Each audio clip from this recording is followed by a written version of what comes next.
आप विचार करें, आप किसी से कहें कि हम आपको प्रेम करते हैं किंतु हमारे पास जो कुछ है वो तो हमारा है, तुम्हारा नहीं है, तो क्या कहेगा? तो भाई प्रेम करते हो कि धोखा देते हो? तात्पर्य क्या निकला कि जिसके आप प्रेमी हैं उसको अपना सब कुछ देना पड़ता है, और किसी से आप कहें कि हम आपको प्रेम तो करते हैं पर हमें हमारी ये बात पूरी कर दो, तो वो क्या कहेगा कि प्रेम करते हो कि मेरा भोग करते हो? प्रेम में काम नहीं है, प्रेम में अपने पास अपना करके कुछ नहीं है। तो जिसे कुछ नहीं चाहिए, जिसके पास अपना करके कुछ नहीं है, उसी को न प्रेम की प्राप्ति होती है। अब आप बताइए कि प्रेम का मूल्य क्या हुआ? यानी ये जो आप सोचते हैं कि हमारा प्रेमास्पद सुंदर होगा तब हम प्रेम करेंगे, तो इसके भीतर क्या ध्वनि निकलती है? इसके भीतर ये ध्वनि निकलती है कि आप प्रेम के बहाने प्रेमास्पद का भोग करना चाहते हैं।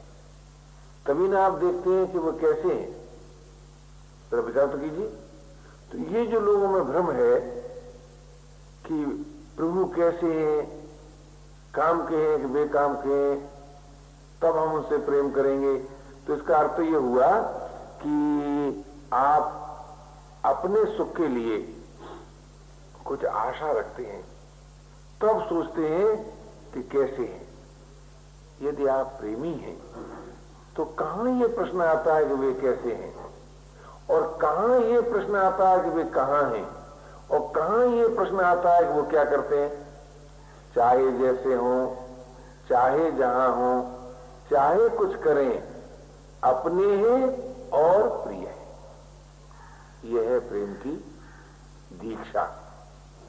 अगर आप ये सोचते हैं कि हम देखेंगे कि अच्छे लगते हैं कि नहीं, तो ये बात तो भोगी के जीवन की है, प्रेमी के जीवन की बात नहीं है। तो क्या इसका अर्थ यह है कि प्रेमास्पद सुंदर नहीं है? भाई इसका अर्थ ये तो नहीं है कि सुंदर नहीं है। क्यों? प्रेमी को तो प्रेमास्पद में नितनव सुंदरता का भास ही होता रहता है, नितनव सुंदरता का भास होता है। इसका अर्थ ये नहीं है कि वो इसलिए प्रेमी है कि वो सुंदर है। इसका अर्थ यह है कि वो प्रेमी है इसलिए प्रेमात्मा सुंदर है। यह बड़ा एक रहस्य रहता है। ये जो प्रेमास्पद के वर्णन में प्रेमियों ने बड़ी बड़ी महिमाएं गाई, और साधारण प्राणी प्रेमी होने से पहले उस महिमा के कारण आकर्षित हुए। और अगर कल्पना करो कि कहीं सुने हुए के अनुसार महिमा न निकली तो आप प्रेमी रहेंगे? आप प्रेमी नहीं रह सकते। मेरा निवेदन यह था कि प्रेमी होने के लिए इस बात की आवश्यकता नहीं है कि आप ये जाने कि हमारे प्रीतम कैसे हैं। इस बात की आवश्यकता ही नहीं है। क्यों? अगर कैसे हैं ऐसा सोचकर आप प्रेमी होना चाहते हैं तो प्रेमी नहीं हो सकते। क्यों प्रेमी क्यों नहीं हो सकते?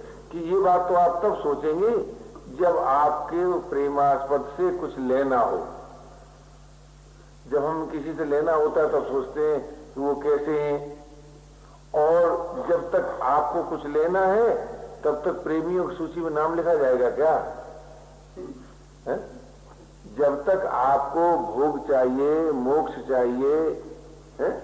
जब तक आपको कुछ चाहिए तब तक आप कैसे कह सकते हैं कि हम प्रेमियों की सूची में हमारा नाम लिखा जा सकता है? नहीं लिखा जा सकता। जिसे कुछ नहीं चाहिए एक बात, और जिसको अपने पास अपना करके कुछ नहीं रखना है, दो बात, और मिलन में भी और वियोग में भी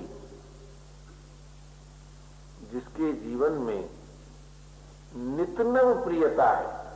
ये नहीं कि मिलन काल में तो प्रेम है और वियोग में प्रेम नहीं है, या वियोग काल में तो प्रेम है और मिलन में प्रेम नहीं है। प्रेमी के जीवन पर जब आप विचार करेंगे तो आपको ऐसा मानना ही पड़ेगा कि प्रेमी के लिए मिलन और वियोग कुछ अर्थ ही नहीं रखता। इसीलिए प्रेम की प्राप्ति में ही जीवन की पूर्णता है। और वो प्रेम आप किसके साथ करेंगे? जब ये प्रश्न आपके सामने आए तो भाई किसके साथ करेंगे? बोले उसके साथ करेंगे जो हमें जानता है, जिसे हम नहीं जानते। क्यों? हम जिसे जानते हैं वो प्रेम से संतुष्ट नहीं होता। उसको वस्तु चाहिए, उसको योग्यता चाहिए, उसको सामर्थ्य चाहिए, उसे प्रेम नहीं चाहिए। तो सच पूछिए, प्रेम किसकी भूख है? जो हमें जानता है, हम जिसे नहीं जानते। और सेवा किसकी मांग है? जिसे हम जानते हैं। जिसे हम जानते हैं उसकी आप सेवा कर सकते हैं और उसी के नाते कर सकते हैं। किसके नाते? जो आपका प्रेमास्पद है। तो प्रेमास्पद के नाते की हुई सेवा प्रेम से अभिन्न करती है। क्यों? वो जो करने की जो रुचि है, करने की जो सामर्थ्य है, वो सेवा द्वारा प्रीति में परिणत हो जाती है, प्रेम में बदल जाती है। इस दृष्टि से सेवा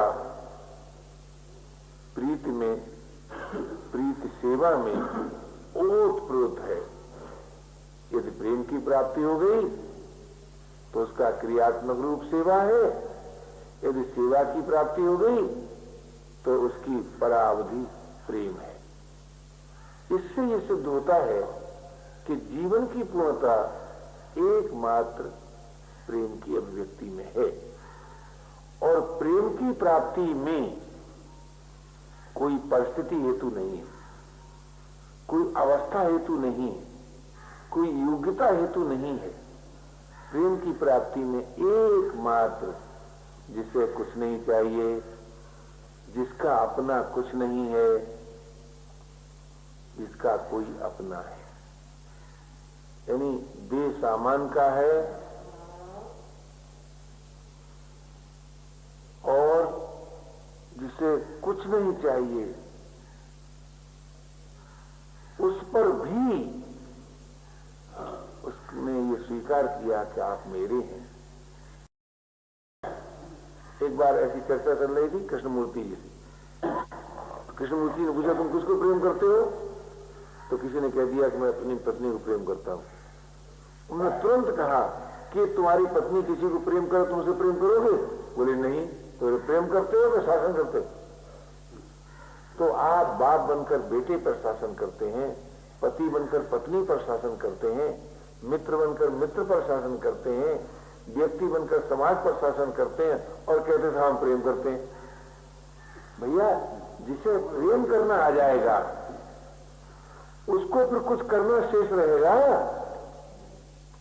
किंतु एक बात अवश्य है कि जब तक आप प्रेमी नहीं होते तब तक आपके जीवन में जो निरस्ता है, जो अभाव है, जो क्षोभ है, जो क्रोध है, वो भी नाश नहीं होगा। इसलिए मानव जीवन की पूर्णता प्रेम की प्राप्ति में है। और प्रेम की प्राप्ति का उपाय मेरा कुछ नहीं है, मुझे कुछ नहीं चाहिए, आप ही मेरे हो। चाहे जैसे हो, चाहे जहां हो और चाहे कुछ करो। ये नहीं कि जो मैं चाहूं सो करो। तुम चाहे कुछ करो, चाहे जहां रहो और चाहे जैसे हो, पर अपने होने से अत्यंत प्रिय हो, यही प्रेमी का जीवन।